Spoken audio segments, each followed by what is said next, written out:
This meeting is Okay, being recorded. welcome. Let's Yes, go. let's do Okay. this.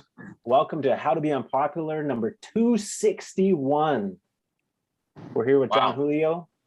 Jon Julio is the owner of Them Skates.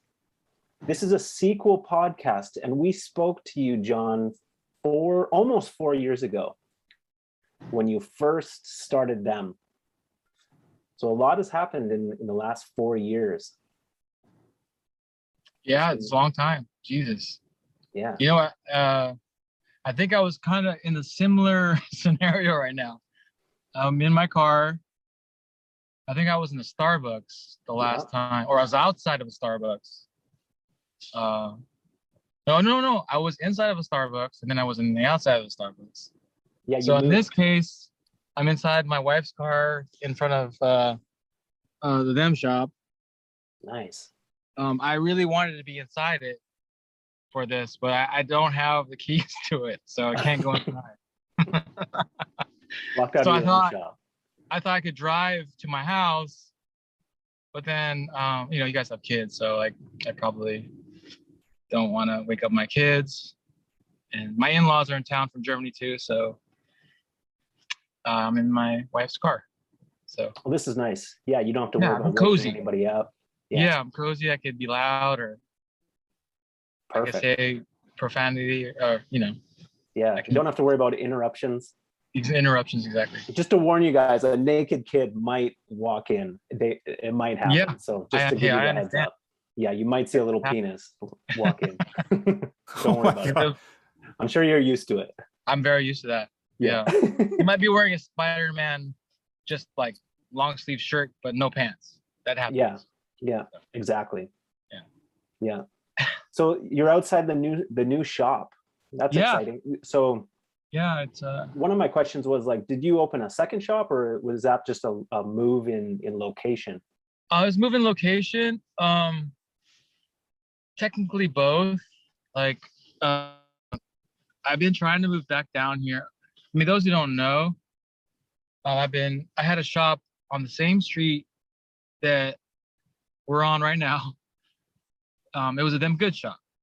But we carried Volo, and it was literally like catty corner from where we're at now, almost. The street was a lot different. It wasn't as active as it is now. Like right now we're next to Stussy, a skateboarding shop called Not Us, who's a very good friend of mine who owns it, Francis. And then there's Riff, who's kind of like a flight club of Orange County. It's like they have a shop in LA too, but they're a pretty big reseller for shoes. But they're like 2 stores down, and then beside us is Bait, and they're they're very kind of like a streetwear. They have a Nike account. They do a lot of cool stuff with like the Japanese toy industry. So I really wanted to be here, like, because of what we actually do as, Blading Cup as an entity, and Them Skates, of course. But we threw Blading Cup on this street, So since things have changed, and for the better, of course, with Them Skates, and still being in Santa Ana as my home, I just knew I wanted to be back on this street, because this is where a lot of activity and a lot of traffic was happening. And we have a warehouse space like in an industrial zone, which is about 5 to 10 minutes away from here. And we grew from that space. Like we started with a small warehouse space, like literally 1,000 square feet. And then I documented, obviously this through social media and Instagram. So, and then we got another space like with a storefront within our second year, I'd say, through COVID. And then, through COVID, I just, I felt like it was a good opportunity through a bad situation, of course, in the world. But like, I was hoping to try, skating, as we all know, was growing. And I just felt like maybe this might be the, on the business side of things, like a good opportunity to be in a place where in a, post COVID, and where our business was at. I just, in the end, I guess the end of the story is like I really knew I wanted to be here on this street. So sorry, Yeah, it's like I went that's through cool. like a whole Yeah.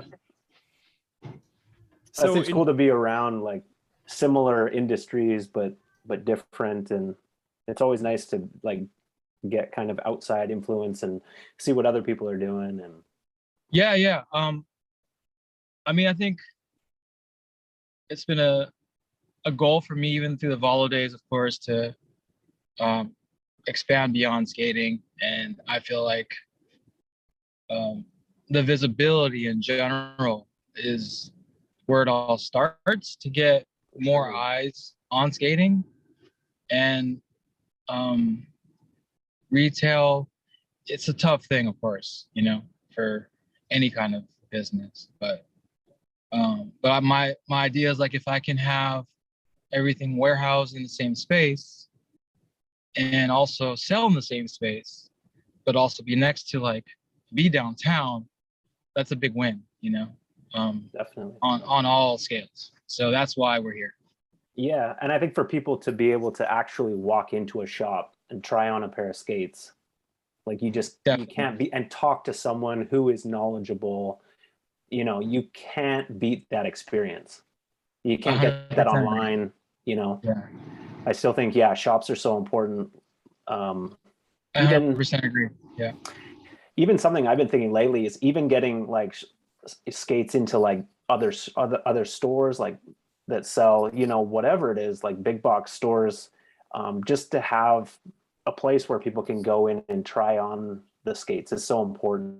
Even if it's in a town that maybe can't support a full shop, even having a little section of a shop is better than nothing, I think. And I know that you guys have got your product into like a number of different stores, right? Yeah. It's like Brain Dead is I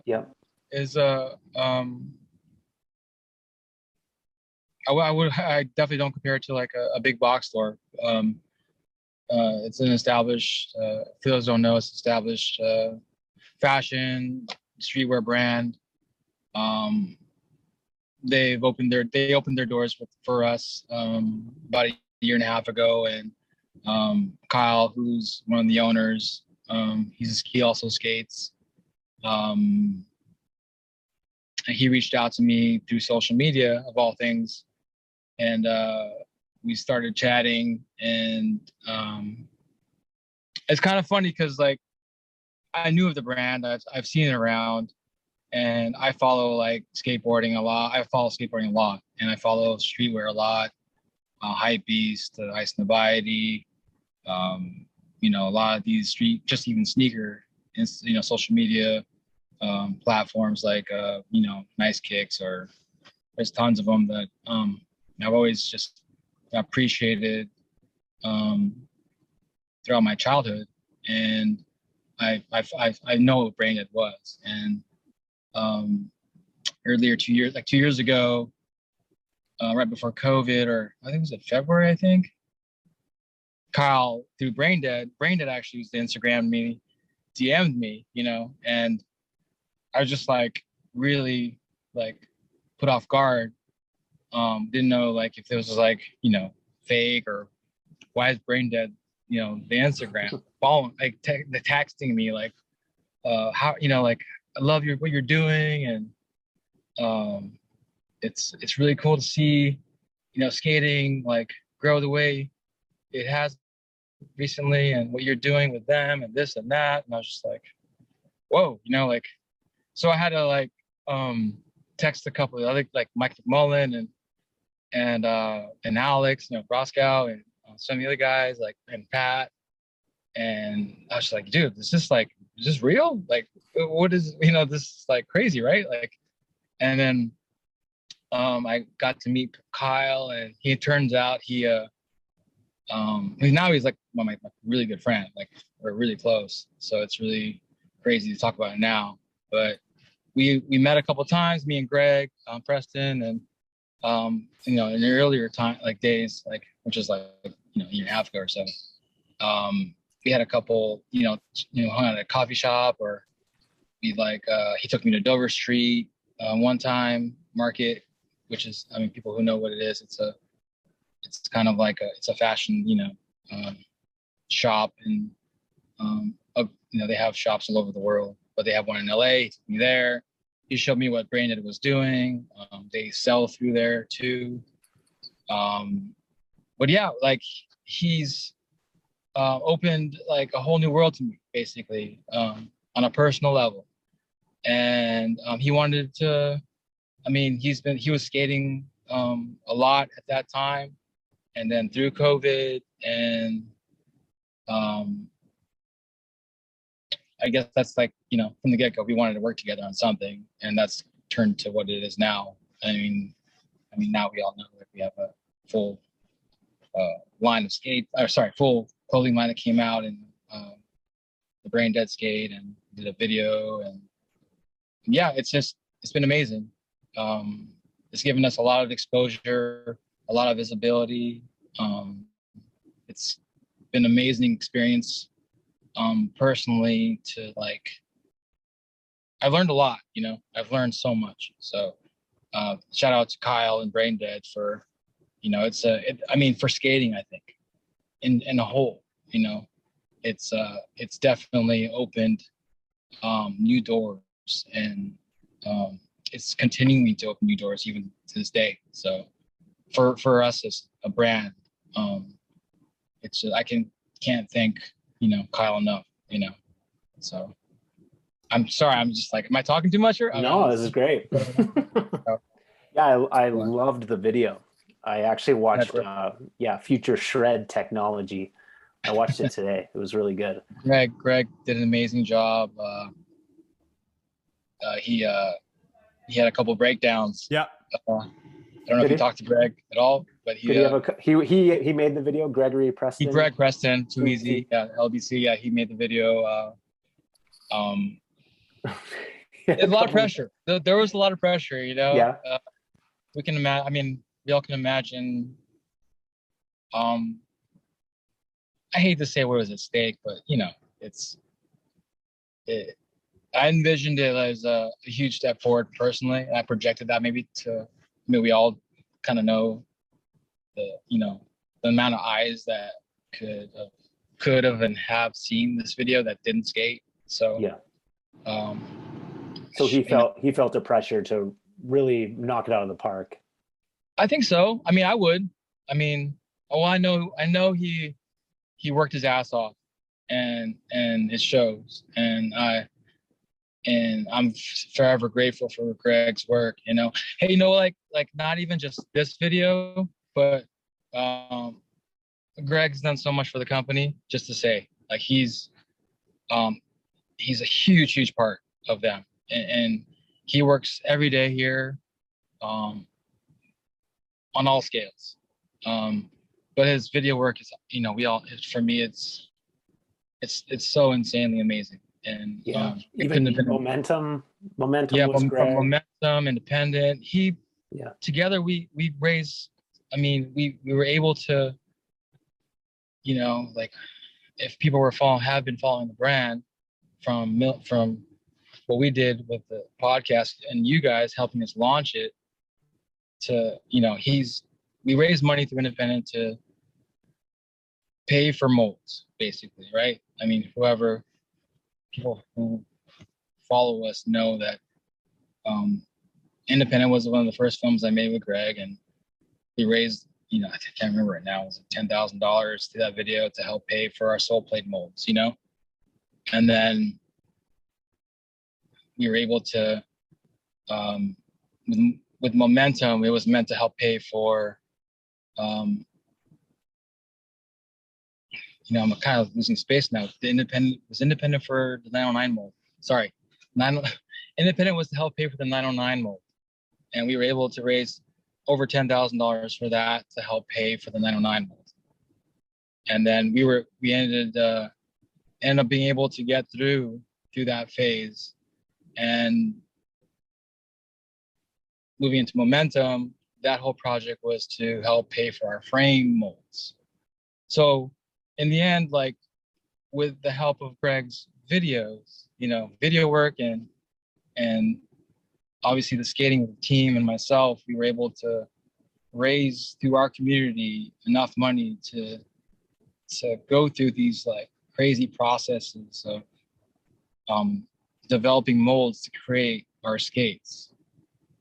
Right. It's a lot. It's a lot to digest right now, but it's pretty crazy, Yeah, for people who might not understand, like you started with the 908, which was an existing mold, and Exactly. and it's very expensive to create your own mold, right? And that's why no other skater-owned company had created their own mold, and that's what you were able to do with the 909. Right. Which, yeah, and So yeah, I mean, maybe we should have started from the beginning, like how you said was, we launched with the help of Mushroom Bling Podcast. You guys are a fucking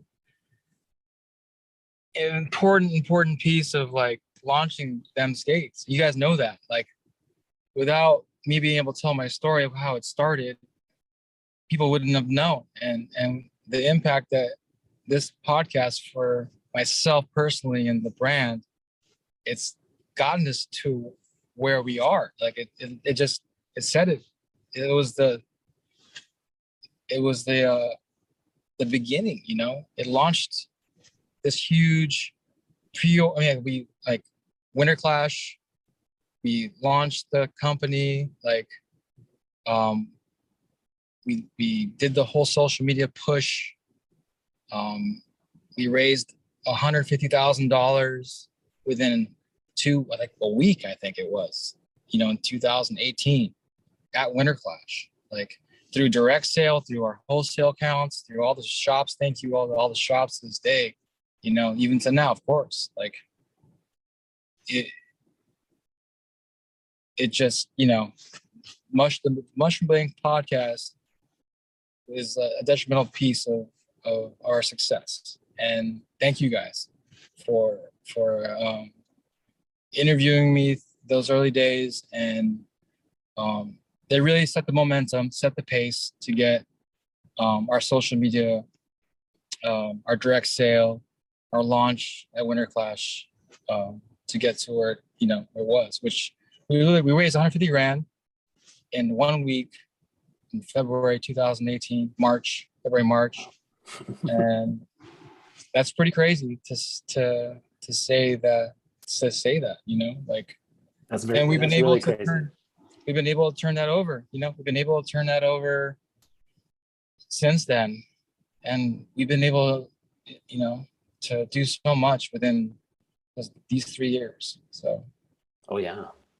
Yeah, I think it's really powerful just to hear, on that first podcast, hear the whole story about, what led to that point of you starting the company. I think there's nothing like knowing, like when you have a product and the story behind it, it makes like the meaning of it and the meaning of the logo and the meaning of the whole team, it gives it all like a deeper meaning to people. It's not just the plastic and urethane, it's something that they can it's hard feel to a lot more. Yeah, I agree. Yeah, it's not, I mean, it hasn't been easy. There's been bumps in the road for sure. There's a lot of like, conflicts and whys and how comes for sure. Like, but in the end, it's like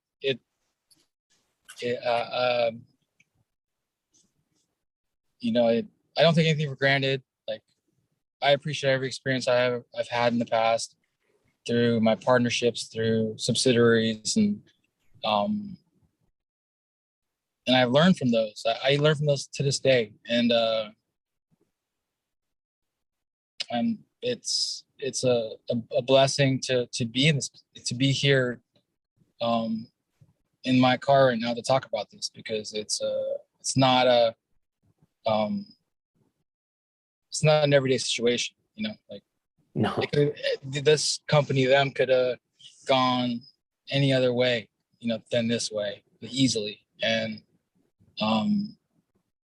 but it's a community driven company. That's where our success, that's where our root is. And, that's where I also keep my focus. And I could, in my position, I'm easily distracted like anybody else. But I've learned to like look back to like where we started and how come we become who we become. And there's nothing more authentic than that. And that's the truthful reason why we're able to be still in business. It's because of these like bumps in the road, because of these hard ventures to get from A to B. Like, it wasn't easy to be like, hey, Greg, let's make this video and see how much money we could raise. That's, it'll work. Like, no, we don't know. We don't know we can raise 10 grand to hopefully pay for something, like we don't know, but we tried. But the community was helpful, get us to this point. The shops, the distributors, the people that believe and stand by the brand to this day are the reasons why we're here today. So I think I really wanted to say that in this podcast, knowing that I was going to do this podcast with you guys. It was just to express the how grateful I am as a person, and to everyone who's supported this brand to this date, including you guys. So yeah. I think the reason that podcast hit so well, I think I said to Leon once that it was a time where people wanted something to believe in skating, and that the them skates thing really captured that. People were waiting to really believe in something in skating, and that's what I think. And the honesty too. I don't think there had been a company owner speak that honestly and openly, and that vulnerability was amazing to start. I'm sure. I need to listen to it. I was gonna listen to it before. I shed a couple tears for sure.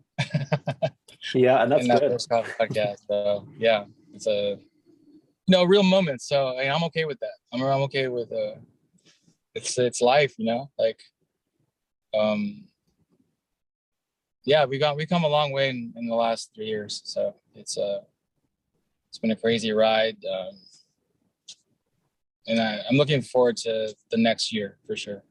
Okay. Yeah. So there was the Winter Clash and the $150,000 raised. So then if I'm getting this right, was it the Darce skate next, or was it the Broscout powder? Yeah, the Darce was after.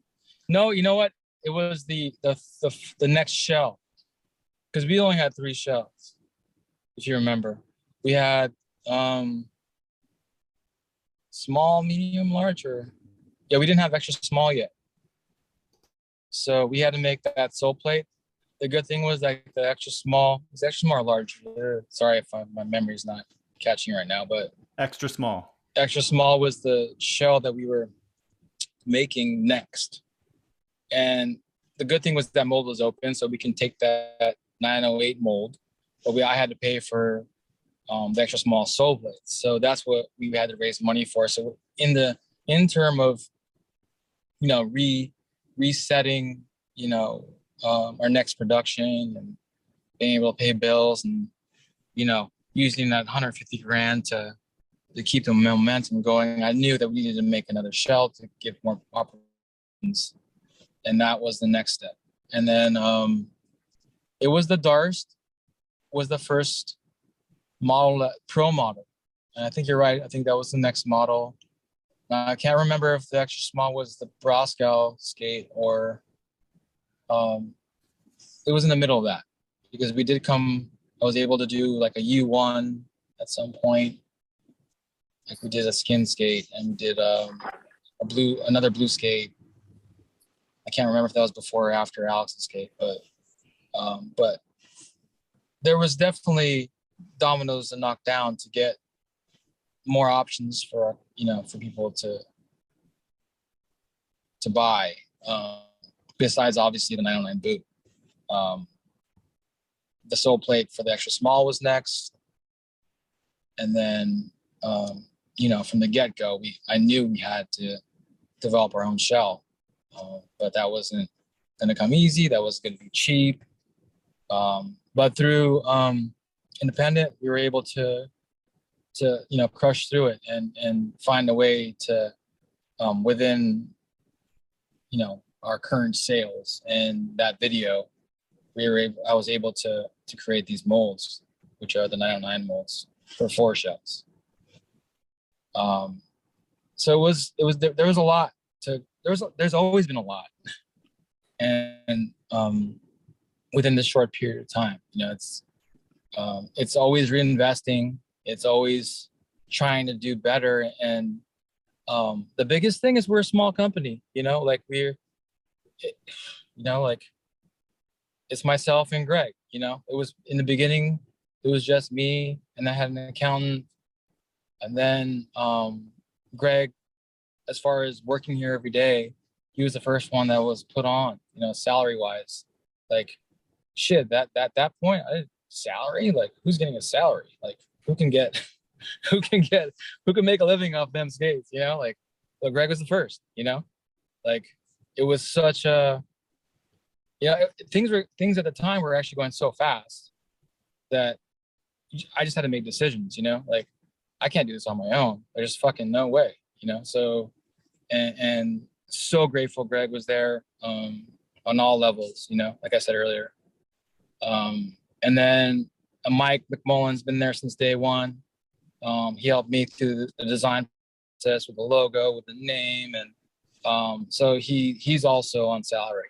Like, I was able to do that. Like there's a necessity for so many things on a logistical level that I've learned that I can't do everything, and that's okay. But can I afford it? That was like, can the brand afford these things? So it's been an interesting growth. That was an interesting growth process. It has been to like understand as a small company what we can and can't do. And I don't, pretend to know either. I just kind of like, you live in the moment sometimes, and you're just like, yeah, that makes sense. So let's try that. And it's like, it doesn't, I try that. And that's just kind of how I've been running this business. Like, there's no blueprint per se, because I didn't go to school for business. Besides the 20 years I've been going through with the other brands I've worked on, but that's been my education. So,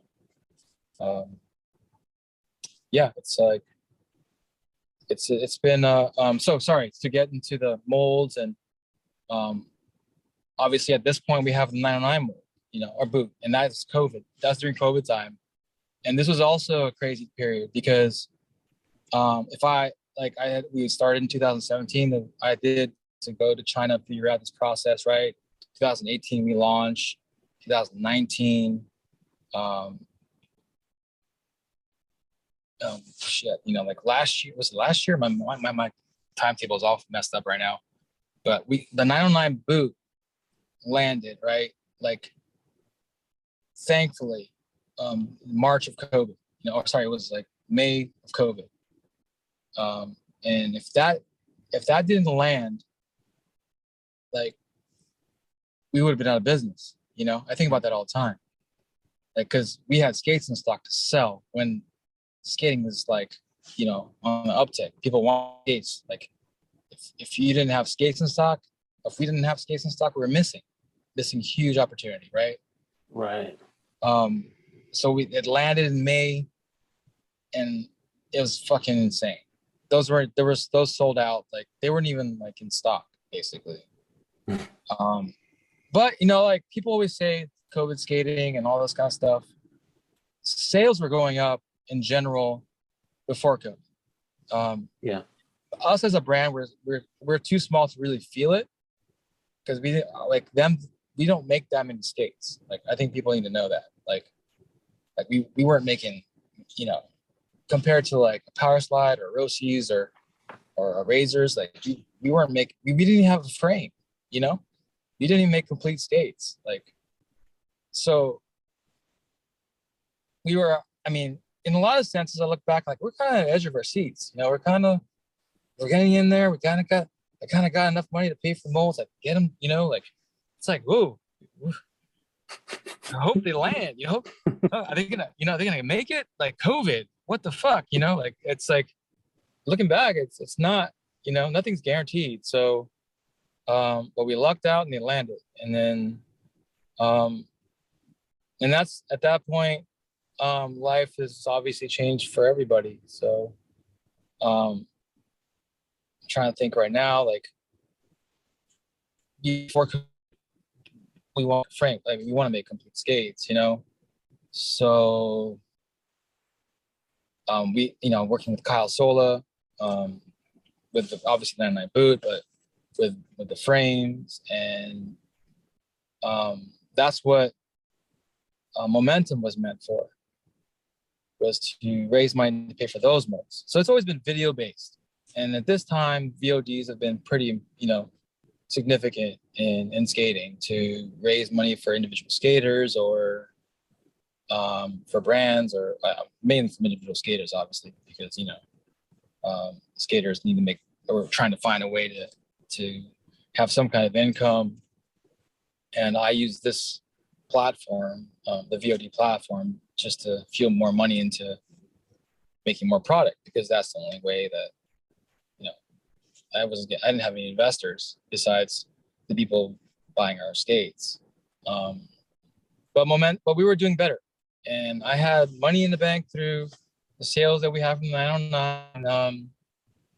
And we had the video done, and so excited about this video. You know, Momentum was like from my skating, like, at least, I really tried hard, and I wasn't personally, I wasn't as stoked on my skating and independent. I mean, it's more maybe on the egotistical side of things, because it's not really about my skating, it's more about the cause. But like, I really, on my personal side of things, like the skating, like was really proud of for Momentum. So as the years went on, the whole BLM situation happened. I literally had a meeting with Greg and Alex Bosco and McMullen, and, you know, at the time, that was kind of, you know, we were just like having a corporate meeting, you know, like corporate meeting sounds terrible, but like yo, like we can't launch this video right now, you know, like this is not the right time, you know, it's such a, we need to support the cause of this, you know, very terrible thing happening in society. So we changed the whole process very quick. The whole intention of the video, Momentum, and all the proceeds went to BLM. And what we all stand for and believe in is this, you know, destructive. We wanted to support everything that, you know, it was such a terrible thing that happened, right? And it didn't feel right to try to raise money for something that we were working on as a company, where it should be going to BLM, basically. So, sorry, I've been talking for a while here. That's cool. That's great. Yeah, that's essentially what happened with that video. We were still able to move forward with the brand as a brand. And we also, you know, like, it's like it was a world, like, in between COVID and the BLM. It's like, we all feel it. We all felt it. I mean, we all still do. It's a society changed in all levels. So just kind of adapt, right? And work with what we all believe in, work for what we all believe in. And am I making sense right now? Sorry, I feel like I'm Definitely. Yeah, and I think that's cool. I'm just enjoying listening to you. But I think that something that I've noticed in skating is the diversity. Like there's a lot more. Obviously, with Acceptance. in future shred technology, there was like girl skaters, which was really awesome to see. In all like the events that I'm seeing, like in the comps, there's girl skaters, there's roller skaters, and that kind of inclusion in rollerblading has been awesome to see. Definitely, definitely. I Yeah. think it's just nature, natural progression and of society, and it's like it's really interesting. Um, Yeah, a lot has shifted in culture for yeah, sure. A lot of it's ideas have changed. yeah, it can go in different directions per se in this conversation.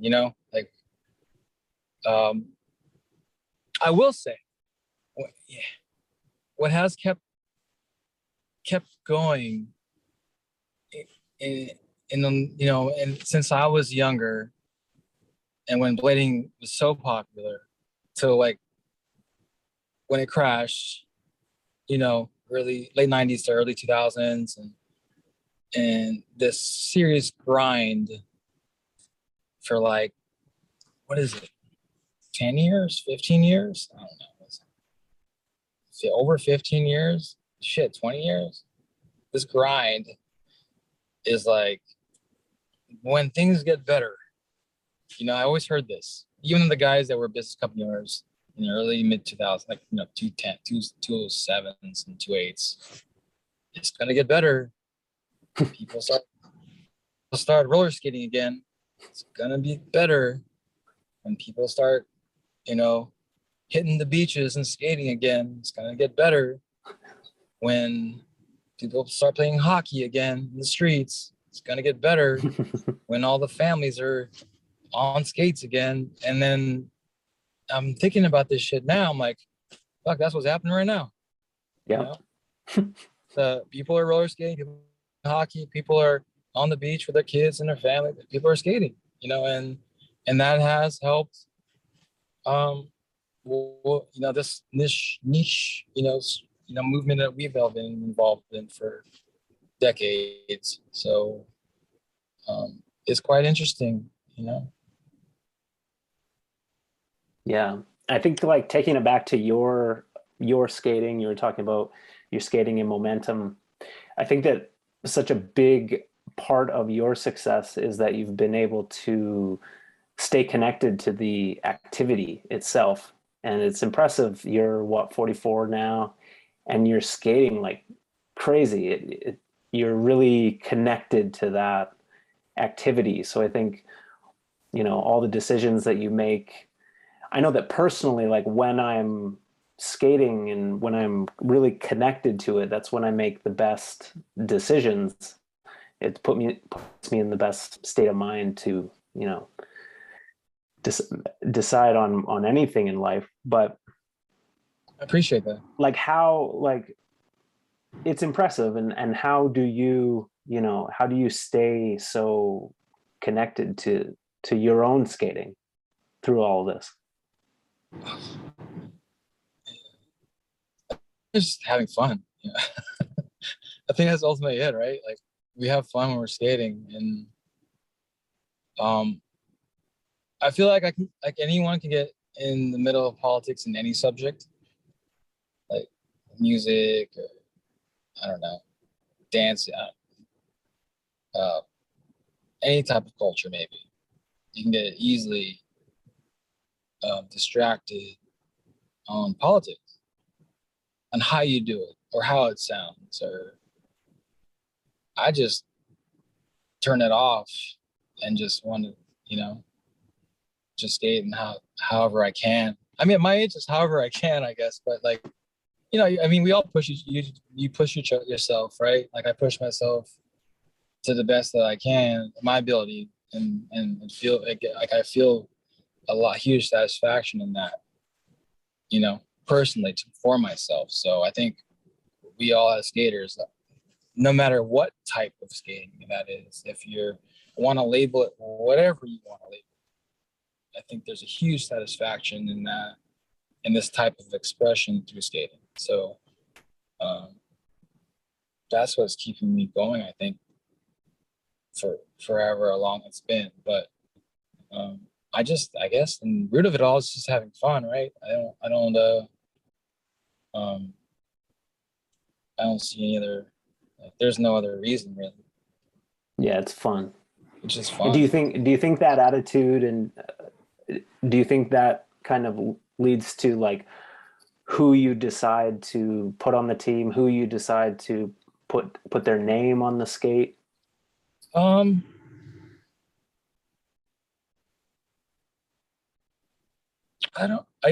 think, yeah, for sure.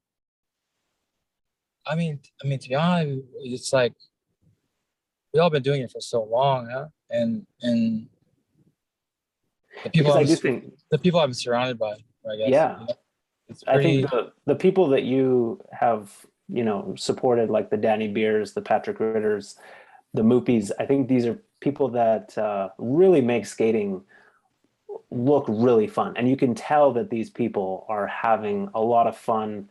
And if you compare it to maybe like professional skaters of the past, it's a lot more expressive. It's a lot more loose, and I think has a more broad appeal to it. Like more people would enjoy it, and as opposed to maybe some of the more death-defying, more serious skating of the early 2000s or the 90s. Like I'm stoked that people like Ritter and Beer, have gotten pro skates. I think it has a wider appeal. That's cool that you think that. I mean, I agree.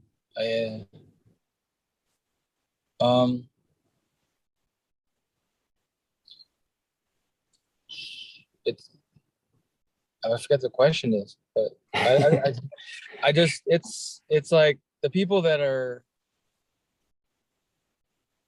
I'm trying to think if, do I actually like project a certain kind of skating, and I don't know if I do, if I, within the company. I think it's just it's a natural, organic thing with the friendships that I've made are a huge part of that. Okay. Also. Yeah, so, for sure. Maybe it's, I subconsciously, no, I don't subconsciously. I mean, it's a fine line maybe of like, what I don't direct like a certain way of skating per se, like, yeah, like skating's individuality and friendships to me, or the other part is friendships to me, but like I Pat skates how he skates, Danny skates how, there's no like, I think maybe I personally appreciate them as human beings and how, they skate for sure. So yeah, that's given. So yeah, if you compare, say, like the Volo team to the them team, there is a difference, right? Like, I think them is a lot more, artistic and expressive. Maybe it's just a sign of the times in general in skating. But yeah, there is a clear difference kind of between the styles, but more broadly, if you look at most skaters now, I guess, skate a certain way. How do you feel about like what is happening right now in skating? I think it's really healthy. I appreciate everything, I've been listening to a few podcasts. I think it's interesting, the conversations that are spoken as far as like the different types of skating, and in the end, I think it's really cool because there's just more. there's more choice. Yeah, there's more to be inspired by. There's more to like not like, or like more to like appreciate. So Yeah, that's a great I answer. There's more. You know, there's just I more. appreciate Like there's still the people that are hitting huge kink trails. There's still the Demetrius Georges. There's still the Nils Jansons. Those guys are still out there, but there's so many different branches of choice that, you know, you can skate how you want, and you know, you can find other people to provide inspiration for you. In that way, it's a really beautiful time. I agree 100%. Yeah, Yeah. that's very very very very true. Does the amount of noise in skating stress you out at all? There's going What's to be the a definition lot of of noise? there's going to be a lot of marketing, a lot of boots being released. Like, do you selectively not look at it all, or is there certain days where you let it get to you? I always wonder about that as a guy who runs a company. You know, for a lot of the times, I try to not pay attention too much, but it's impossible. You know, there's like, you know, friends that are making stuff, so there's no way to like block it off, right? But I do have tunnel vision. I do my best, because that makes me like focus on the goals and the projects that I'm working on right now, and that's kind of just how it's going. Or like, I'm surrounded by, you know, like I'm at a skate shop every day. You know, there's not any way I'm not going to hear about this thing happening over there or that. But I do have a selective hearing. I do like, I just know I need to keep like my head down and work on them and the things that we as a brand need to achieve you know, in the next year or 2 years, like, which is crazy to think that I'm thinking about 2 years from now, because I've never, you know, was thinking that way. I was always like, well, tomorrow, you know. So, but in general, yeah, I do have selective hearing. It does drive me crazy to like, you know, in the beginning days, it was just, you know, there's only noise that, you know, noise is usually negative, you know, per se, right? So it's not a healthy thing to be in a negative atmosphere all the time. For sure. It could be, sorry, not always. Like you have so much going on. Like what drives you to add like a rollerblading comp onto your plate? Like you organize Blading Cup, right? Yeah, we're doing 2 next year, right? It's insane. It sounds insane. My wife tells me it's insane, but she understands. Like, it's not that insane. It's actually a good thing. Like, we had the discussion. It's growth, and either you accept it or not. We had a really successful contest event. I have a skate shop here in front of the contest. The city really loves the contest. It's lucrative for the area, for the businesses in the city, much like a bitter cold per se, where the local restaurants, the bars, the eateries per se, like you know, there's money. People come here and they stay at least a week and they hang out, and it's a good thing for Santa Ana, and the city recognizes it, and they want to support us, and wants it to happen every year. And they offered me an opportunity to do it again, like to sponsor it, to make it happen 2 times, or for the second time, which is happening in April. And I could not say no, knowing that we did really well this year. Like, the event was the most successful one we've ever had. And there was definitely. And is that in terms of the amount of people that showed up? Yeah. And you know, we did normal. Our biggest year was before COVID. We had 120 competitors, maybe 130 as the day progressed because people would show up late. Although we never say you can't skate the same day or a lot or register, but you know, there's the Aaron Feinbergs and the Benny Mittens you can't say no to. Yeah.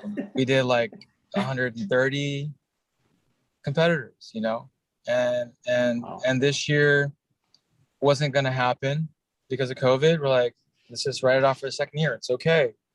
And then the doors open though, and then I got a call and they're like, "Do you want to do it?" And then 2 months later, you know, we raised $31,000. I think it was. I think it was 31,000. It was over 30 grand, and Like just from sponsors, just sponsors, and then another, you know, the registration fees on top of that. So it was like our in that standpoint, the biggest. I mean, we fucking can barely raise $2,000, you know, yeah. for 8 years. So like, it's a huge year for us. Our prize pool was 23 grand. Wow. I think it was more than that, 23,000 plus. Insane. So for us, it's pretty easy to be like, yeah, let's try it. Let's just try to do another one. See how it goes. You know, like we had 250 competitors plus this year. We didn't have the UK here, and we didn't have Europe. Right. What would have happened? What would have happened if UK and Europe were here? I mean, people came after. So what does that mean? Is that a third more, maybe? How many more people do you guys think would that be? Yeah, maybe a third more. Who knows? Maybe a from third Europe. more. And then Moxie sponsored, and Pigeon, Impala. We actually could have had a couple more roller skating brands like Ruby, Paradise, Marwa, like she sponsored, like a good, healthy, you know, of the cooler brands in roller skating sponsored. So That's awesome. And they wanted to be more involved in the next one. So now we're gonna connect roller skating to, we're calling it the Spring Cup, or it's the Quad Cup, Blading Cup, Spring Cup. It's becoming, you know, more of a festival. So I asked the city if we can do 4 days instead of 2, because 2 wasn't enough time within the amount of people that we knew we were going to have between both, you know, categories. So yeah, now it's a 4-day event. Wow. And we're moving it to the parking lot behind our shop over here, so we'll have more space for vendors and the course. So yeah, it's a lot of work, but it was really smooth this year. Like, I couldn't believe it, how smooth it went.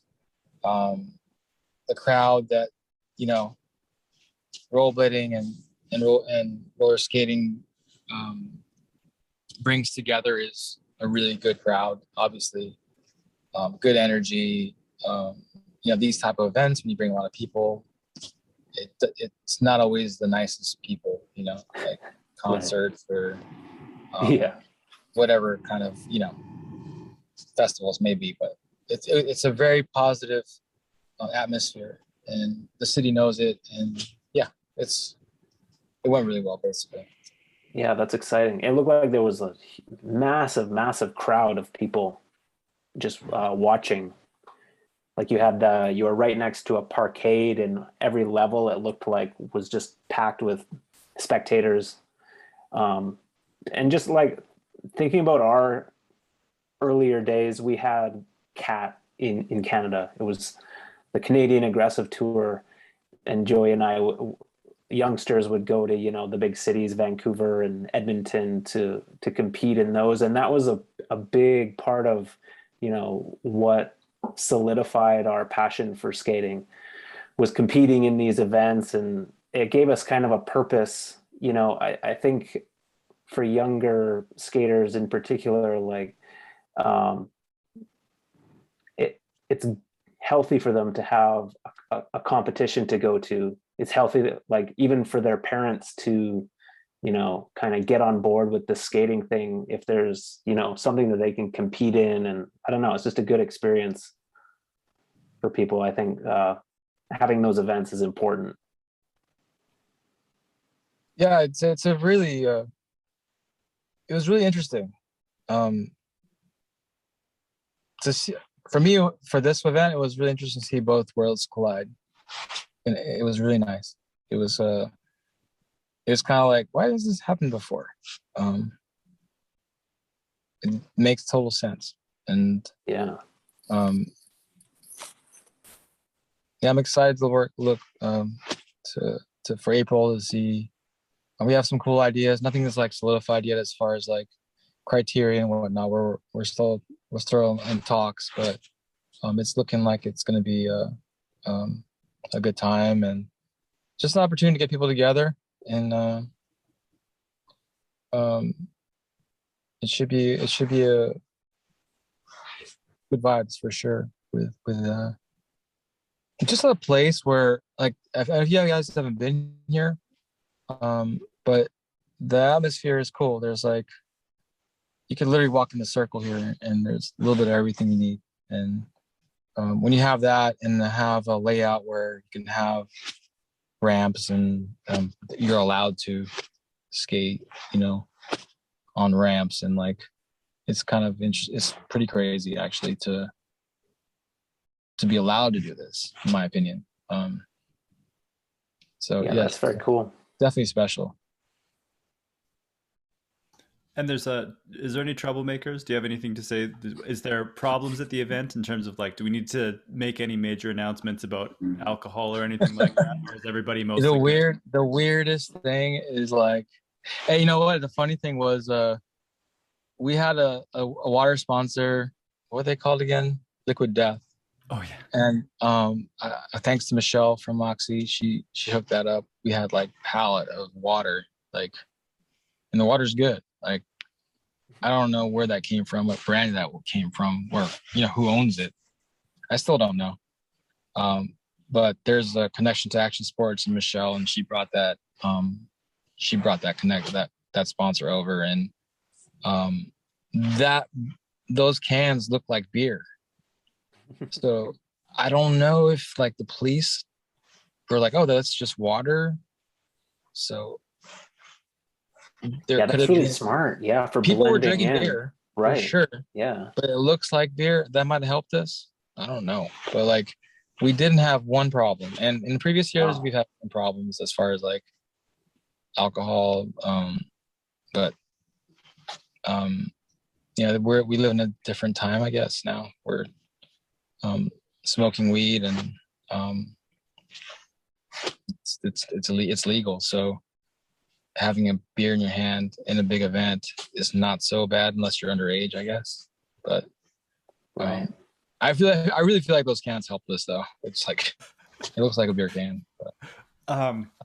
The Liquid Death thing and the Moxie and Impala and Brain Dead. So has there been other weird brands or things reaching out? Like, not that those are weird brands, but any unexpected people reaching out since maybe them reaching a wider audience? Or because I thought Impala was super unexpected to see on the sponsor. Which one? Impala? Impala, yeah. Yeah. I mean, Impala wasn't so weird to me. I've definitely personally gotten approached by, them as a brand, maybe not so much, by some very interesting brands that, like, want to collaborate or work together on some type of business level. Some fashion things that I've never heard of before that have big followings, and I couldn't even tell you some of the names, but it's kind of strange, yeah, like to be in this kind of like more open world of if you want to call it fashion or somewhere beyond skating, I guess, right? That's what we're talking about. So yeah, I've definitely have had some interesting DMs and emails on some kind of collaboration slash co-branding things that some just are so far-fetched that I'm like, I don't even know what that is. Like, that doesn't make any sense. Some that are actually valid that haven't had quite the right mindset to like tackle per se. Grateful, like wow, you know, like I don't know how we could work together, but whoa, you know, like how do you know who the hell we are?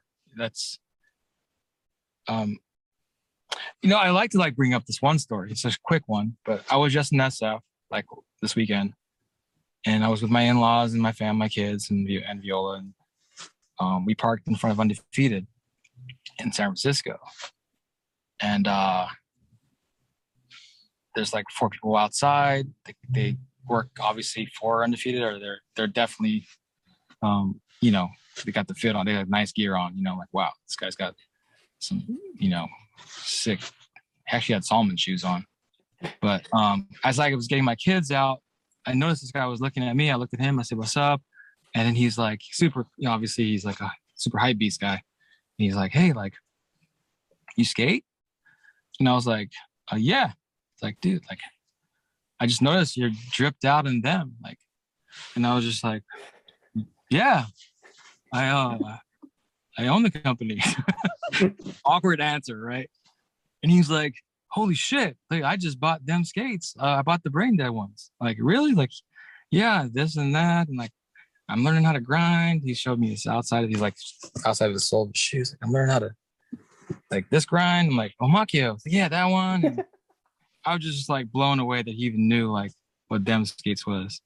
And he was like, "Yeah, the manager here, or I'm the manager now. And like the manager here started roller skating, and I want to get blades." And he gave me this whole story, and I was just like, whoa, you know, like I'm a fan. I mean, I'm a fan of Undefeated, and he worked there, and you know, it's just weird. And then the second part of this story is we went down to the ferry building after we were in this part of the city, and then I ordered a coffee at this coffee shop. I go pick up my coffee. I'm actually wearing the same gear I'm wearing right now. And like the girl gives me a coffee. She's cute. She's, you know, she's like, she has blue dyed hair, and she's like, "Oh, I really like your sweater." And I was like, "Yeah," I was about to say, like, it's a Brain Dead one, you know? She's like, "Dude," she's like, "I love them skates." And I was just like, whoa. What? And then I gave another awkward answer. I was like, "Oh, I own the company." I was like, the first thing that came in my head, I was like, "What the fuck did I just say?" I can't believe I just said that, you know? Like, it's so weird. And so she's like, "Oh, what's your name?" Like, "Oh, John." It's like, "Oh, yeah." And then she just turned around, and that was it. Whoa. Super weird. But I guess like I mean, besides me being lame, the biggest, you know, outcome of that for me was like people like know the brand, you know, like it hit me like, you know, it's like, how does this girl who know what them skates is, you know? I literally legit thought she was looking at my Brain Dead sweater, which I've been getting a lot of compliments on. It's just half furry thing. And then she was like, she saw that I had a them underneath it, and she already knew, I automatically knew what it was. And that those two interactions were mind blowing to me, because it just like put a stamp in my head, like, hey, like people are actually watching, people are actually seeing, you know, them. And I mean, for as a rollerblader to like really like be interactive in this kind of way, even if it wasn't my company, it's really, really crazy, you know? It's really mind-boggling per se. It's like, whoa, like, so yeah, that was my weekend as far as going to SF. Those two interactions were like really shocking. So anyway. That's very cool. Yeah. Did Kyle skate before he discovered Kyle from Brain Dead? Did he skate before he discovered them skates, or know of skating? Yeah. Or was it? Oh, he did. Okay. Yeah, he's from the same town Brandon Smith's from. It's not Dublin, it's like a smaller town, but he's from the same town. And he knows Brandon Tidd. He skated with Brandon Tidd a lot back in the day. I'm trying to think who else he skated with. But Brandon Tidd was one of the guys he skated a lot with. So he used to go to all the NYTAs that we used to host in the Bay Area. So that was his like connection back then. So he eventually moved down to Southern California to pursue fashion because that's what he was into. I mean, people who know of Braindead and Kyle who follow his social media or his Instagram, his Braindead, know that already. That he was pursuing fashion. He had a brand called Farm Tactics, and but he skated. Yeah, he reconnected with skating, and like going back to what I said earlier about Instagram, he bought a pair of Sean Darks, and I thought that, wasn't really sure, like, whoa, this is crazy, right? And then I found out his personal Instagram was Farm Tactics, and then Mike McMullen knew of him already. He worked with him through his agency, and he sent me a link to his story of him he was grinding this ledge in Hollywood on the darts. So immediately I was like, oh, this is legit. Like I should like really try to connect with him. And yeah. So yeah, he was skating before, like in my MYTA days. Very cool. Yeah. Yeah, I was impressed with I talked with him a little bit, and I was impressed with like how he sees skating as like a tech. You talked about that kid with the Solomon shoes that, yeah. To him, skating is like a technical, they're technical boots that you put on your feet it's more of a futuristic thing to him. Yeah. He's a huge mushroom. He's a huge fan of you guys. Huge fan. If you guys don't know that yet, he's huge fan of what you guys are doing. He's a huge fan of Mike Torres he's a huge fan of Mike Torres, his skating, and he's a skating nerd like us. He's like, it's incredible how much knowledge he carries about skating. He knows more skating than most people. Like it's really, I think it carries throughout the years that when he used to skate too. And beyond that, he's an incredible person, inspiring.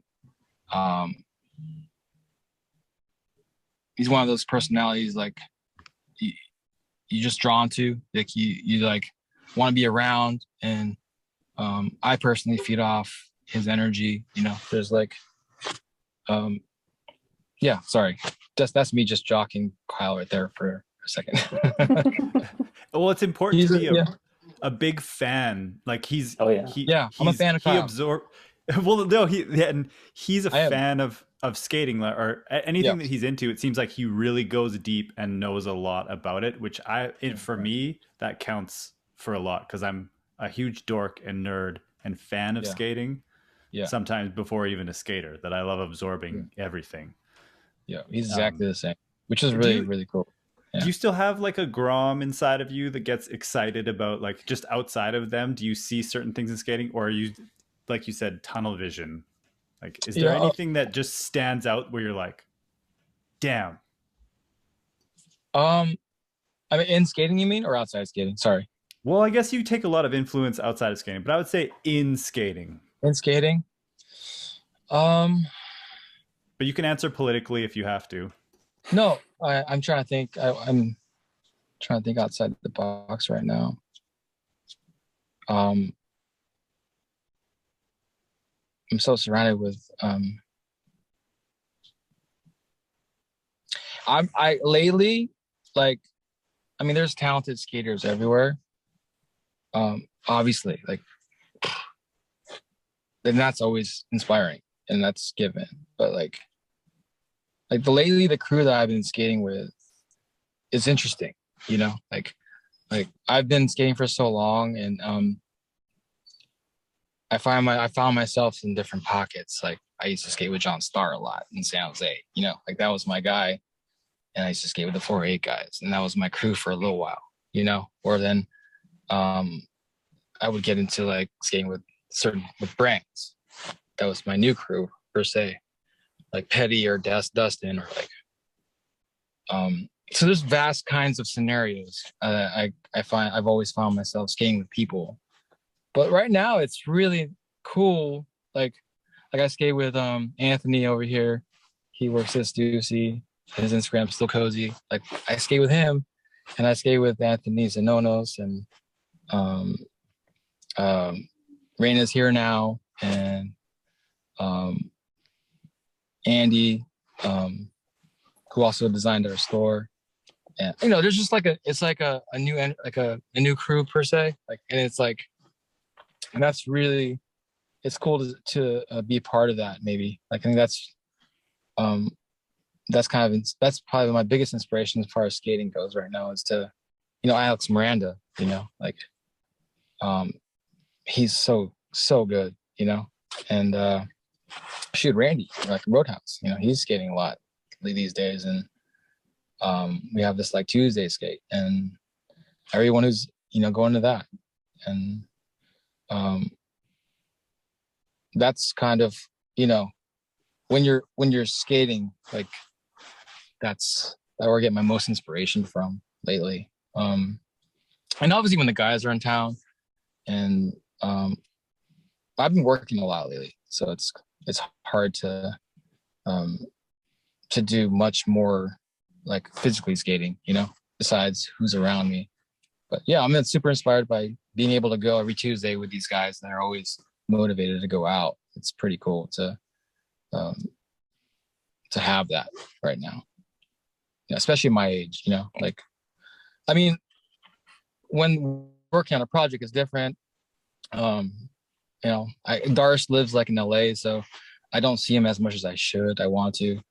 I'm Alex Broscow, just moved to LA, so that's going to be huge. To be able to be a little bit closer, like a lot closer to him. So, yeah. How many times a week do you skate on average? And what can your body take? Like, have you done a 5 day in a row, 6 day in a row ever? I've done like 2 days. Actually, like 2 weeks ago before Christmas, I did 3 days in a row. But that's because we're doing like a 10-pound weight challenge right now. Like, who can lose 10 pounds? Like, so us overweight guys. It's Raina, Greg, Anthony from Stussy, and whoever else was still trying to do it. I can't remember who was also still. But actually, I think it's just us 4. But we did like 3 days in a row. We're trying to like, so basically the bet is we have this little jar of money there in the shop. Sometimes people pay cash. And we just leave that money in the little jar. And then I think Greg was like, hey, let's do a bet. And person lose the most, it's actually the most weight by tomorrow, actually. Guess the money. But I think Raina's going to win because he's actually trying.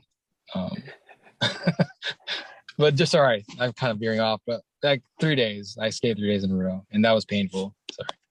So everyone had to weigh in and get like we're weighing in tomorrow. Yeah, weight. we weighed in the beginning. Yeah. Yeah. I was like, I'm one for my weight to announce it. I'm 160, 165. I think Raina's 175 or 177. I'm totally, blasting them right now. Can't remember what Greg was. He might have been around the same. Anyway. So have you gained a lot of weight, like since like say Coup d'etat or like some of those early videos? Like what were you weighing back then? I think I've been around 155 to 165. When I had my first kid, I had Finley, I got to 175. I was just too stressed out. I think I was just eating everything in sight. Yeah. I don't know how you guys with your first kid. I went up 15 pounds on having the kid. Like I ballooned fully, and then it was fine. But yeah, I was eating everything, not sleeping, super stressed. Yeah. Just like, what the hell's going on? My life. Well, people are bringing food too. Yeah. Second kid, was I think I did a little bit better job. So I think I got to keep the fat off a little bit more. But, it also goes by project, right? When you guys are skating for your MBs, like you're constantly active, so you balance out your calories. I mean, you're skating with your day-to-days, and when you have that, then you have the opportunity to burn some fat every week. But for sure, when you don't know what the hell you're doing when you have a kid, you're just like, yeah, you're at home. Are you still skating anti-rocker, or do you I'm riding skate flat. flat these Yeah, days? I've been riding flat for a couple of years now. Yeah, since we started making since we had our new frames, I've been riding flat. Yeah. Okay, Yeah, I noticed that. yeah. Yeah, me too. And it's Yeah. not it's a it's like more of an organic thing maybe to go this route. I didn't make a conscious effort to like I'm going flat. It's just like what kind of frame should we make? You know, what made sense, and that's kind of the progression of like um where my skating is going, which sounds really crazy maybe, but working with Kyle and seeing what made sense for our first frame to come on our skates, like it made sense to be a flat frame, you know, and something that is a medium in between someone who, I mean, obviously our skates are meant for street skating or trick skating, but maybe there's this parallel world where a skater would just want to try our skates, and anti-rocker is very, you know, strange for someone Yeah, to like, put skates on and be like, yeah, this is probably what I need to be riding. Um, definitely. there's definitely I'm kind of going on that tangent. There's definitely a funny thing happening lately in the last year where I do, you know, hang out with people outside skating. Shoot, the guy who makes our prints are all of our clothing. He owns a skateboard shop, which is down the street or down like 2-3 stores down. He also prints all of our soft goods, you know, and he also rollerblades. But one of the things that I heard a lot with just being in this new world is like people who want to get into skating, they don't want to get the high tech skate, you know. And I just want to, you know, go on this little tangent maybe because it's, you know, we found it. Me and Greg found it really funny because it was like the term poser came up, you know, like a couple of guys from Stussy or down the block would be like coming in, they're like not sure, or they're shopping at the skateboard shop and they come over and they'd be like, you know, not sure if I can pull these off, you know, I'm not that good. You know, like I'm not that good at skating. And if I rock the Danny Beer, I might look like a poser. And me and Greg are just kind of like, this guy just say he would be a poser on blades. Like that is so weird, right? Like but that wasn't like, we heard that numerous times. So like, Yeah, anyway, that's funny. right? It's so That's a funny. consideration, right? Like when people are I haven't buying even skates, thought of that. can I pull these It things is. off? I don't know if I'm good enough for these crazy Yeah. blades. I'll just stick with the Numerous like times. solid black. Yeah, exactly. Yeah. And that's like Francis. I've actually had this conversation numerous times with Francis, who owns a skateboard shop, and he considered bringing in our skates too before we moved here. And that was one of the things. Was like, we just need a black skate that's not super tech looking, because a lot of the guys come in the shop, they'd be like, those are sick, but I'm not that good and I don't know if I can pull that off.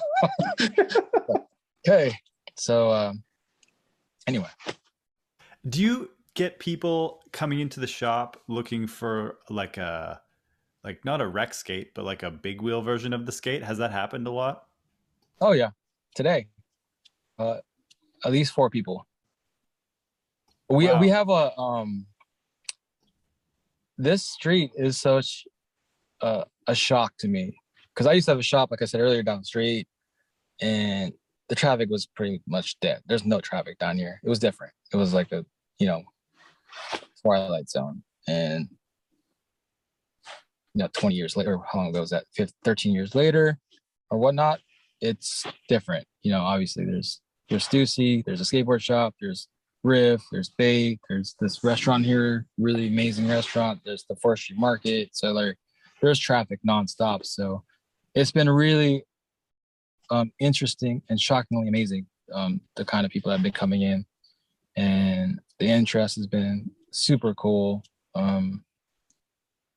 And like we're just adapting to the scenarios that we put across that are given to us. So a lot of people are coming in asking for or a lot of people just don't know either, like I know what they want. We know what they want, but we have what we offer.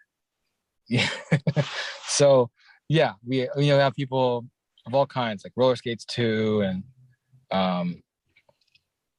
it's an interesting experience, to say the least. So yeah, we do get asked for a bigger wheelbase or bigger wheels, and recreational skates, skates for kids.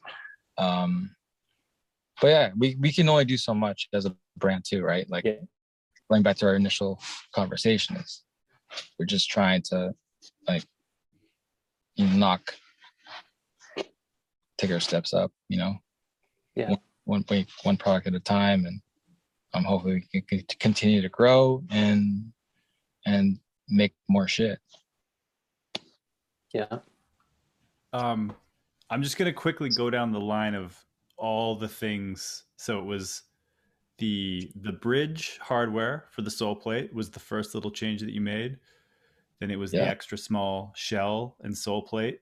Another thing to note was the Darst was the first skate with the royalties, right? True. Yeah. And then we did $10 to $15. Yeah. Yeah. That was a big deal. Then you did the U1 skate. That was the first one with the skin that you tried. And then the blue was the first Intuition collab.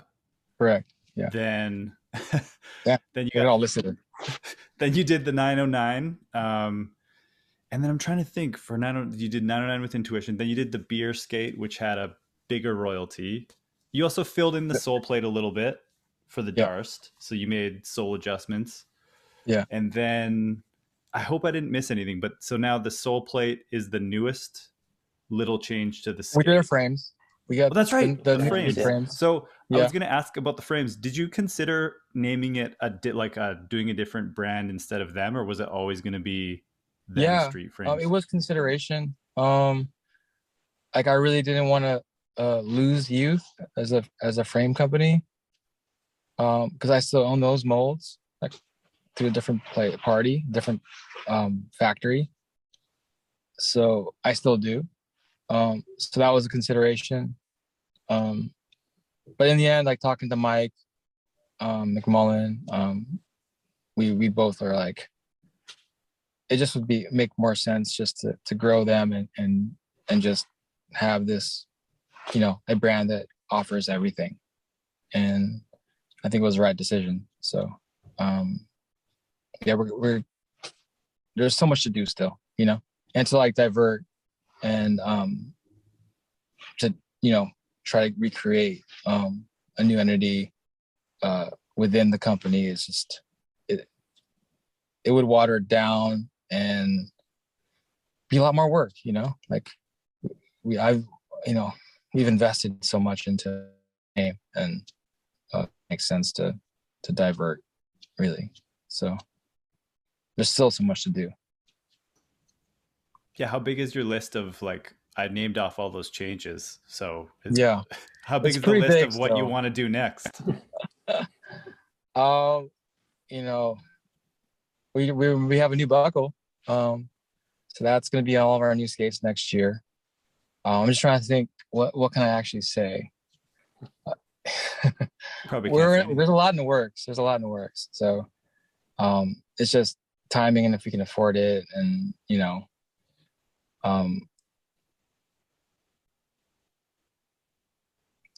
this week we're announcing something. I can't say it now. Ooh. But this week we'll have something new. What day? What are we? Friday? It's up to Yvonne to finish the edit, but he's editing it. Ooh. So that's this week. It's a big one. It's new. So an edit. Yeah, there's an edit for it. And is this a person? Is this a name? Or is this a product? It's a product. This is intriguing. Yeah, it's interesting. Product. So that's next. That's this week. Sorry, this is before the new year. It'll be out. It's all whenever he's ready. He literally texted me today before we got on. I was like, whenever you can finish it. So, but yeah, there's we're just trying to improve everything too. Like, we had some wheel issues. Now our wheels are like back to where they were when we started. I went back to my original factory. Like, I'm so happy with the quality of our wheel. It's nothing fancy. It's just, I didn't like sit there like chemistry. It's just the original urethane that we found when we started was great, and we couldn't get those wheels again because during COVID, like, people were just, from skateboard industry, from our industry, like, it was so impossible to get wheels, and I couldn't get wheels from my original factory. And now we got them, and we're in good shape for next year. So that's a huge thing. It's just keeping the quality up and trying to do better. And we're still small, and we're just trying to grow within our means. And I think a lot of people, I do get IMs, I do see the tags and people this and people that, and do this, do that. And, we just like, I just try to do the best we can. It's, as you said, I don't call it noise because it's valid points also out there that are needed to be addressed, from A to Z. But, we also, there's only a certain amount of things that as a small company we can do and grow. But I'm very thankful and grateful with the things that we've been able to do. We do have some really cool things planned for next year that I think what I wanted to say earlier about what I'm excited about, besides the act of skating and skating, which I will always be excited about, is just the brand and where the brand can go, and keeping this visibility. Because I one of the questions people have been, I'm hearing your podcast with Jump Street, is there going to be a downfall after COVID, or where's the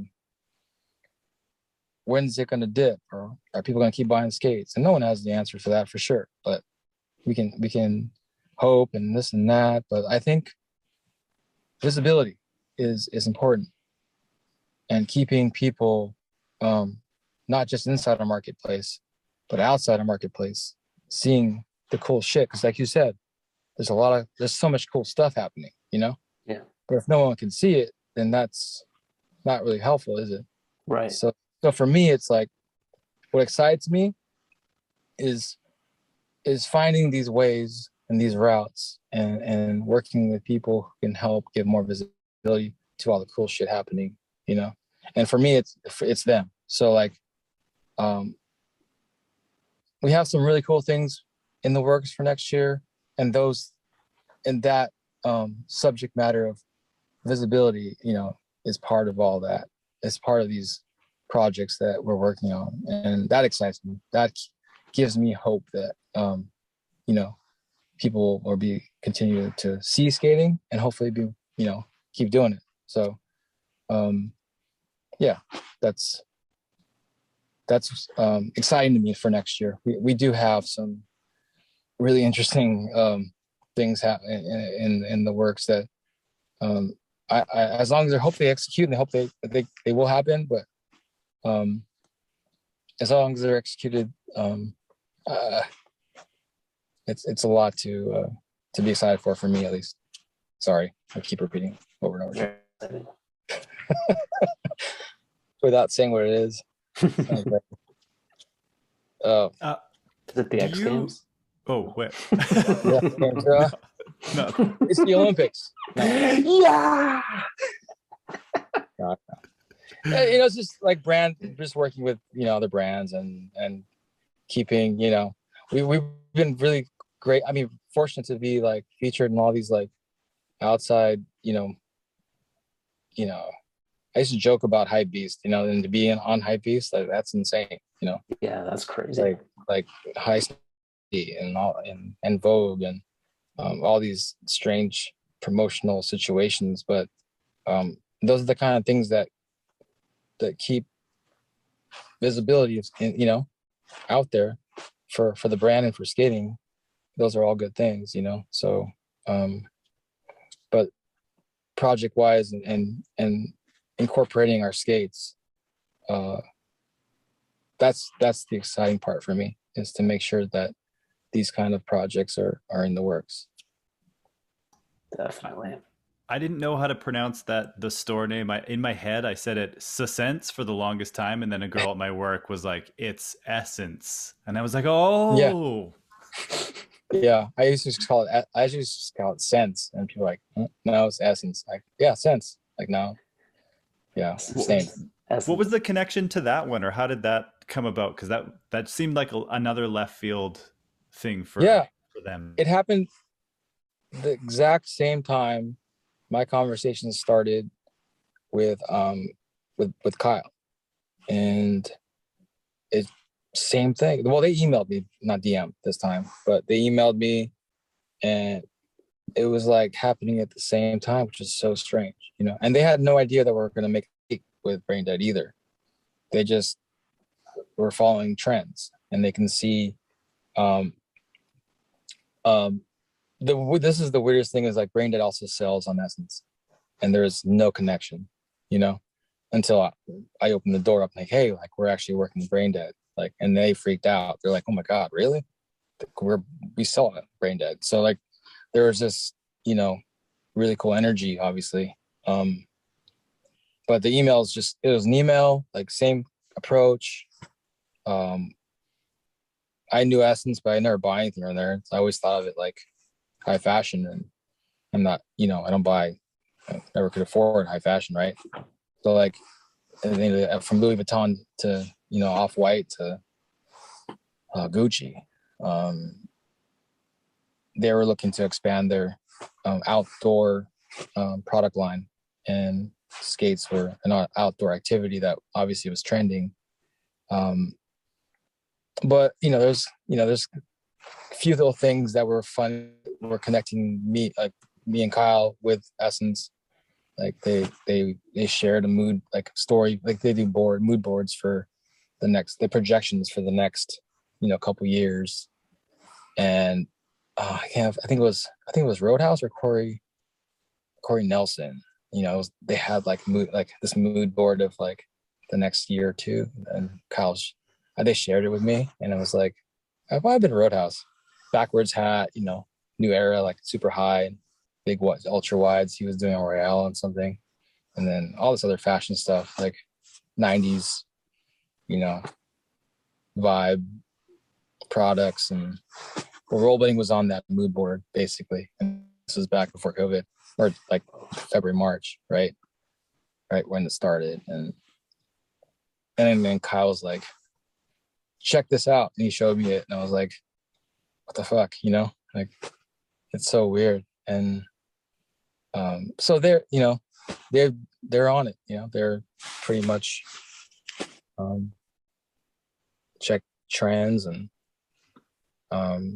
they wanted to buy our skates, and it gave us a big opportunity for the brand to grow, and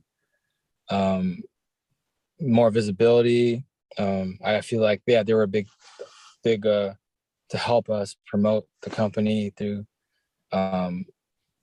more eyes in the fashion world, and continue to do that. We got a lot of people from whether it be from Brain Dead or Essence, ASAP Nas, or like, all these like ASAP Ferg, or people, celebrities that were just into skating and wanted skates, or like they helped us see people like them to help give more visibility to them, and they wanted the skates. So there's numerous people I can't think of right now, but there's a lot of people that and helped definitely spread the word of them through this, through Essence and through Brain Dead and through Kyle.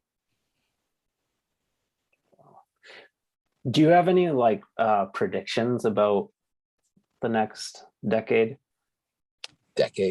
no. The next like 20 years, 30 years, 10 years, 50 years? Like, what because you skating a lot, obviously, and you're pretty involved with the industry, and you've seen kind of, you've watched, you've watched skating boom and then collapse and kind of come up a little bit now. But are you still just kind of in the dark about what's to come in terms of the future? Definitely. I can see where I'd like it to go, like anyone else. But I always, like, lately, I can just say, like, I look into the brands that have been around for a long time, like, why are they around still? And why people are so intrigued by them, like Supreme or Louis Vuitton or Gucci. I mean, obviously these are higher end brands, but but why are they around for so long?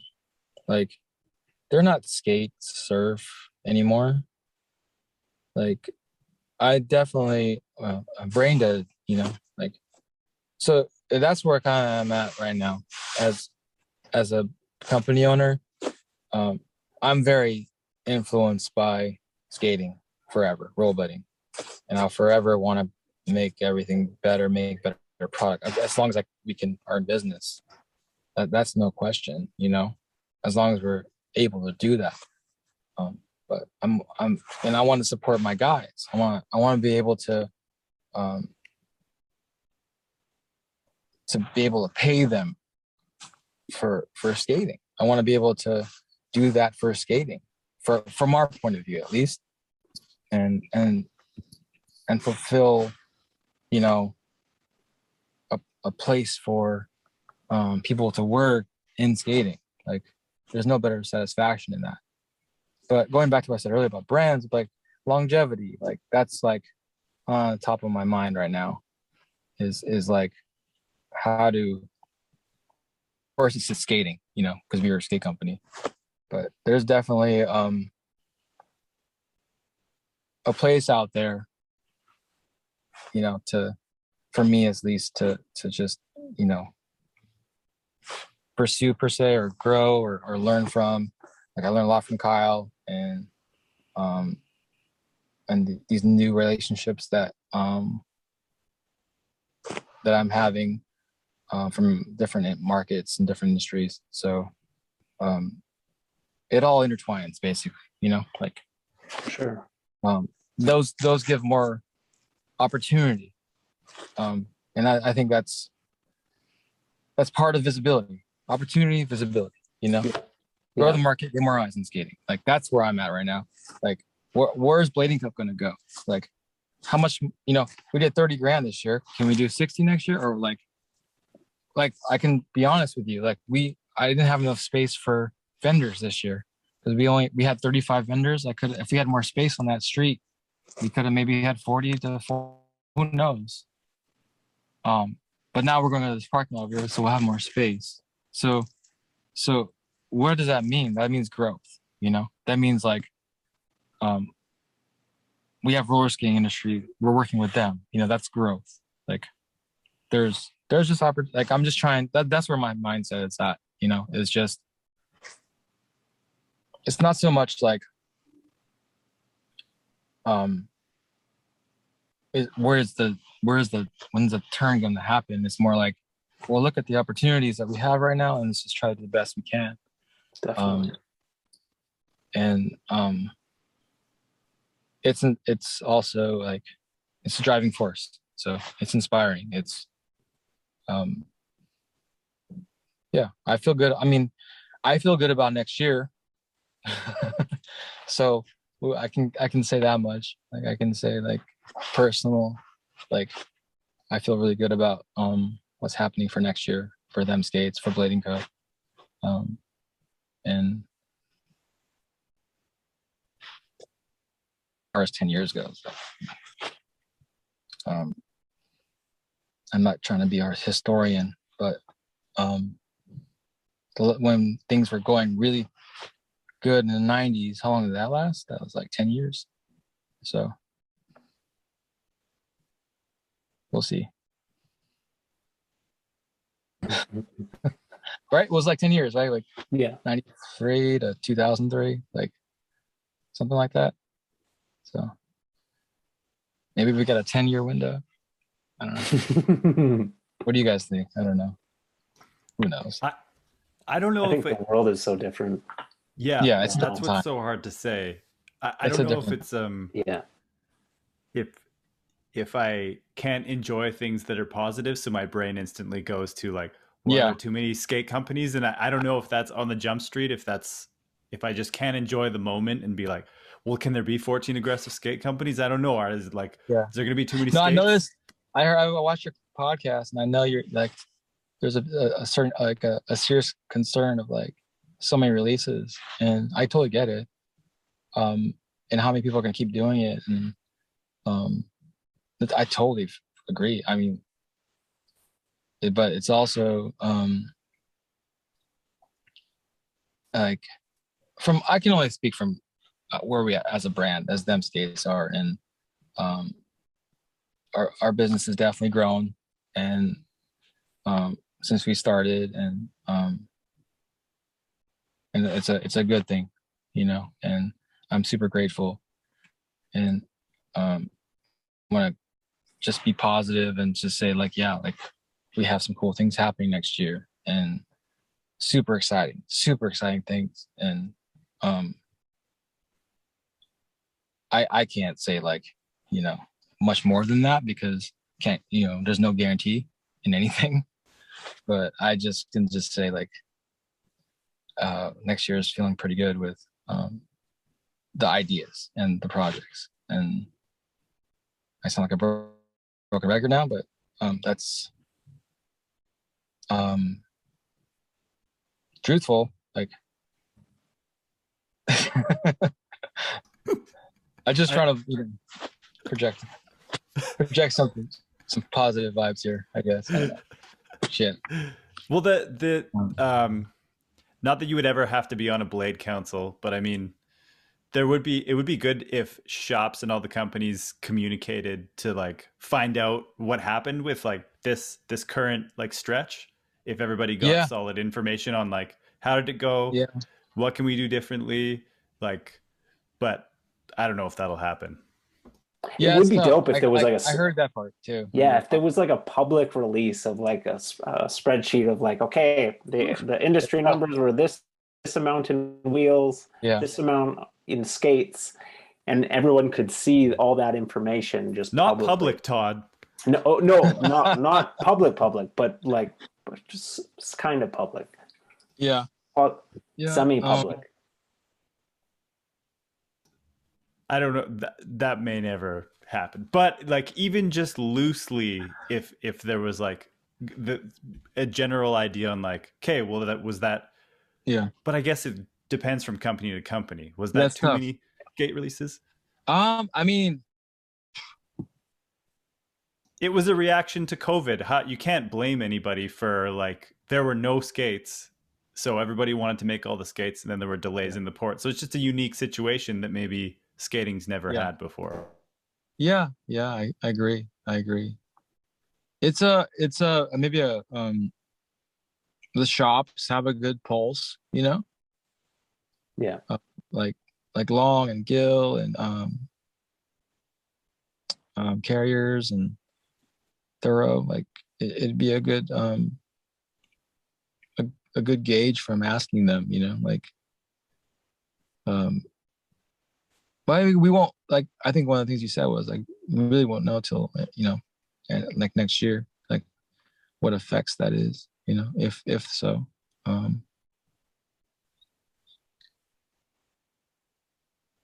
Again, it's like visibility and just trying to get more people on skates, and when your pool is so small and you think small within our pool, then yeah, maybe you automatically think, whoa, there's too many products out there. But if we expand, get more eyes on skates, that's when more opportunity is. Right. And it's better to have too much than too little. Yeah, you always You have don't to want have to miss out on that opportunity. You don't want to Yeah, not need have inventory. product for people who want it. Yeah, Um, 100%. I learned that the hard way too. Here, having a store and also, you know, distributing skates and manufacturing skates is inventory is very important. You know, yeah. it sounds good to sell out, but if you don't got anything to sell, it's Right. Those are missed opportunities. missed Right there. opportunity. Exactly. So really, I Control. think it's really up to like shop owners, you know, it's on them to make the right decisions about, you know, how much product to order and carry. And, you know, if they order too much, then they might cut back on future orders. And, you know. Yeah. I mean, communication with the shops to the manufacturers is very important. But as you said, it's a unique scenario last year or this year. So, and last year. So it's like, I think these are kind of situations that happen in all the markets where you have to adapt after you make so much shit, or demand, you know, demand is there or not. And Yeah. um And then I think also, like, going back to the conversation about so many different styles of skating and so many options right now, it's good to have options in terms of product.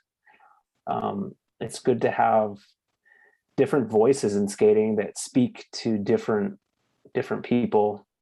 And you know, variety is a good thing. Competition's a good thing. yeah, I think events too, like getting people to look forward to, like you said earlier, events and active and actually skating. Yeah, actually skating, that's a big one. Yeah, like why, you know, it's just, yeah, it goes back to the actual act of doing it. So What on a positive note about that, I do feel more confident than ever about all of the points that people can enter through skating when they look up a name or a company. Like a lot of the media now is really good and mature. Skating yeah, looks really good, and there's the varieties there. Yeah, I'm confident about, like, even when you said if Kyle found out about them and then mushroom blading and then looked up like some of Mike Torres' stuff, like those are three really crazy different points. Maybe he looked at some of Leon's wizard skating stuff. It's like, definitely. or if you looked at Yeah. Danny Beer, like it's insane how wide the net is now, but all of it is interesting and mature enough and confident enough in itself, and not overthinking that like we're teenage rollerbladers trying to prove that we're interesting or cool. It's just, this is what we do. Here we are. That's a good thing. I also like how you talked about them being something possibly bigger than what it is, and not in like a overconfident way. But I love that you're thinking of them beyond aggressive skating, possibly. Like it'll always be rooted in that, but in terms of the brand, could be something bigger. I think that's smart as well. Yeah, I feel longevity is the subject, and like, and visibility, and people continue to do it, and yeah, going back to these other brands that have been around for so long and continue to manufacture product and sell it. It's for me, it's inspiring, and it's like, if we can contribute to the world from our way, like maybe that could be a route, you know, maybe that's a way to last longer, you know, or not last longer, but continue, you know, showing skating in an invisible way outside, you know, in the outside world. Definitely. But you know, those are topics that, you know, maybe dreams I think that's a really good aim, is to, like, if you could get outside of skating, and if people connected with the brand that Yeah. weren't just rollerbladers, then it's more, visibility for skating. Even if they're not interested in skating, if they enjoy wearing the t-shirt, or they enjoy, Yeah. whatever it is. Um, And the root of it is that we're a rollerblading company. We make skates, um and people love that. There's a passion for that. There's a fan for it, and the aesthetic of it, the everything, like there's a lot of brands out there that I really admire, like Rafa and McBike, there's like cool aesthetic brands that in retail stores, and there's a lot of opportunity, I feel like, if we keep working hard, and we'll see, one day at a time. So in the end, right now, I'm super grateful for the people I'm working with, the people that support the brand, and skate for the team, and the logistical whole base of this company is really unique. And I'm very thankful to be around the people I'm surrounded by, and I really think that's really I know it's an attribute. It's the reason why of where our success right now. And when you're surrounded by so many talented people, it's a win. oh yeah. It's really, really cool. So I think sky's the limit. Confidence is really important, and yeah. Yeah, I think you guys are doing a great job. I'm stoked. I'm a fan. We made you sit in your car since the beginning. Your wife's car for 2 hours now. I'm good. I'm good. I had Thank you, two last questions. Yeah. Really simple. When was the last time you felt relaxed, like true relaxation? Does your mind turn off ever? Not recently, before our shop got. I was in Cambria with my in-laws, and we're on the beach, and until the next morning when I found out someone tried to break in the store.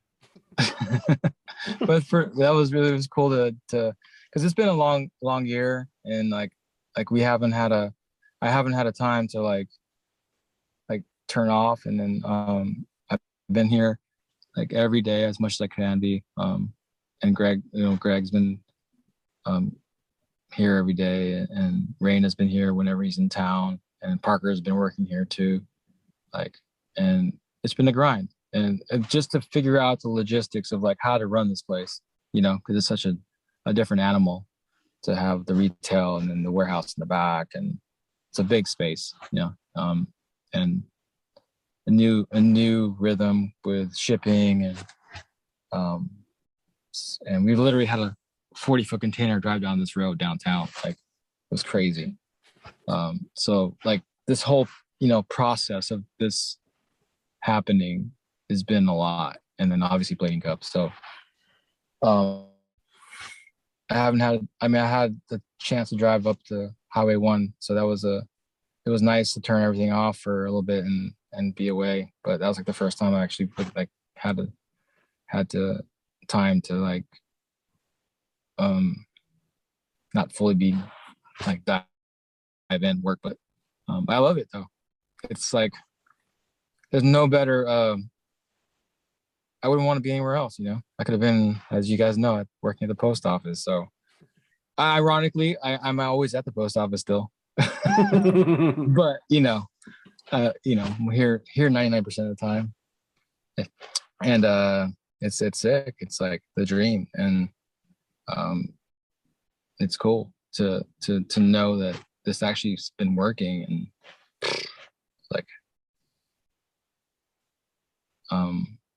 yeah.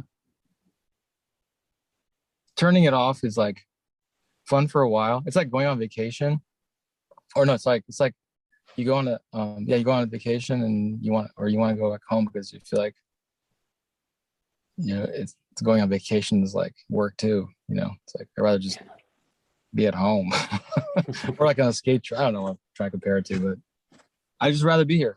I wouldn't rather be doing anything else. I think that's my point. Like working on skating, like shit. What's better than that? Yeah. I don't know. Nothing better. And we appreciate the 4 years so far you've put into this since the original podcast. And I think thank you guys for being, help launching the company. we just let you speak.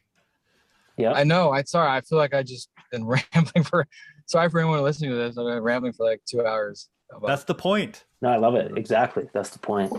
And you know what? I never really get to talk about skating as much. Like, I mean, I do with the guys sometimes. Like we talk and it's small talk, but it's almost like therapy, right?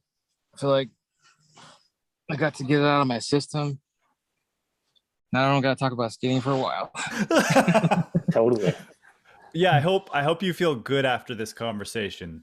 I hope I don't. I mean, I never really do, to be honest. Like I feel like what did I say for 2 hours?